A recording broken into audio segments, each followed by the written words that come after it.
विधानसभा seat के उपचुनाव, जहां पर कि पहले राउंड से ही लगातार बीजेपी बढ़त बनाए हुए है। देखिए, प्रभु राम की कृपा है कि उन्होंने जो कृपा बरसाई है, हमारे कार्यकर्ताओं की मेहनत, योगी जी का कुशल शासन और माननीय मोदी जी का मार्गदर्शन, ये मिल्कीपुर का जो सकारात्मक रिजल्ट है वो इस बात का प्रतीक है कि समाजवादी पार्टी का जो अहंकार लोकसभा का था वो बुरी तरीके से टूट रहा है।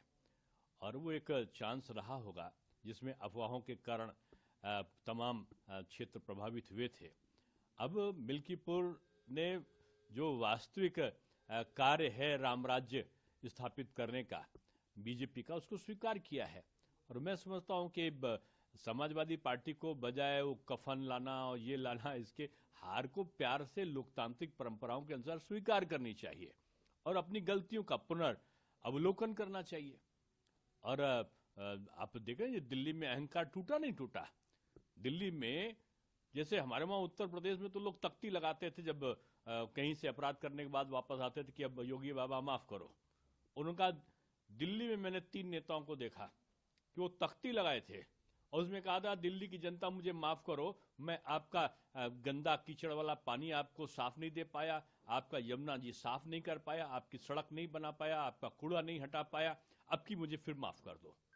तो इस प्रकार की चालबाजियां अब जनता पसंद नहीं करती है। उन्होंने कहा था कि मैं 5 साल पहले कहा था कि मैं डुबकी लगाऊंगा, इतनी साफ कर दूंगा।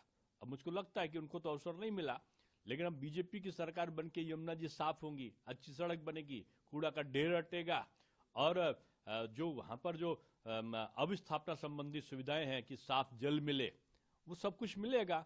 और यमुना जी जब साफ होंगी तो आदरणीय केजरीवाल जी के पास अवसर होगा कि अपने समय में तो डुबकी नहीं लगा पाए, लेकिन बीजेपी के समय में वो जाके डुबकी लगाकर इस चीज का पाश्चाताप कर ले कि जनता से जो वादा है वो झूठा नहीं करना है। मोदी जी की तरह वायदा नहीं, संकल्प करना चाहिए। और संकल्प को पूरा करने के लिए जो भी संकल्प लिया था बीजेपी ने, चाहे वो लोकसभा में लिया हो, चाहे उत्तर प्रदेश की विधानसभा में लिया हो, चुन चुन कर, जिसको बोलते हैं कि धारा 370 था तो अमित शाह जी ने 1, 2, 3 किया और धारा 370 समाप्त, राम मंदिर का निर्माण पूरा। तो ये उस तरीके से जवाबदेही पार्टी बनना चाहिए।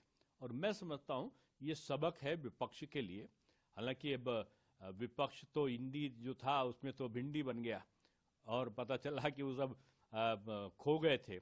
इस चुनावी मेला में यूपी के 2 लड़के अलग अलग भड़के और एक ने कहा, यूपी के एक लड़के ने, जो इनको, मैं नहीं लड़का बोल रहा हूं, उनका विज्ञापन था, उन्होंने कहा कि जो आम आदमी पार्टी के हुए हैं वो सबसे बड़े भ्रष्टाचार के हैं, शराब का घोटाले वाले। तो इन्होंने उनको कहा कि ये तो नेशनल हेराल्ड के अपराधी हैं घोटाले के। तो जब जानते हो कि एक दूसरे का घोटाला है तो इन घोटालों का तालमेल लोकसभा में क्यों हुआ था? जनता ने ये प्रश्न किया है और हार इसी सब कुटिल नीतियों के कारण, इनके जो गलत बयानी के कारण इनकी हार हो रही है। और मैं समझता हूं कि ये एक भारत की राजनीति का वो परिदृश्य है जो, ये दिल्ली का चुनाव नहीं है, ये भारत की राजनीति के परिवर्तन का चुनाव है।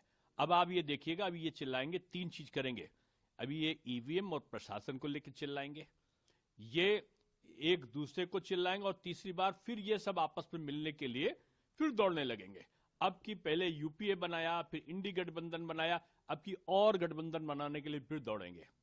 अब ये चाहे जितना दौड़े, ये मोदी युग है और मोदी युग में काम करना पड़ेगा। जनता का विश्वास, एक जो संकल्प है उसको पूरा करने के साथ ही करना होगा।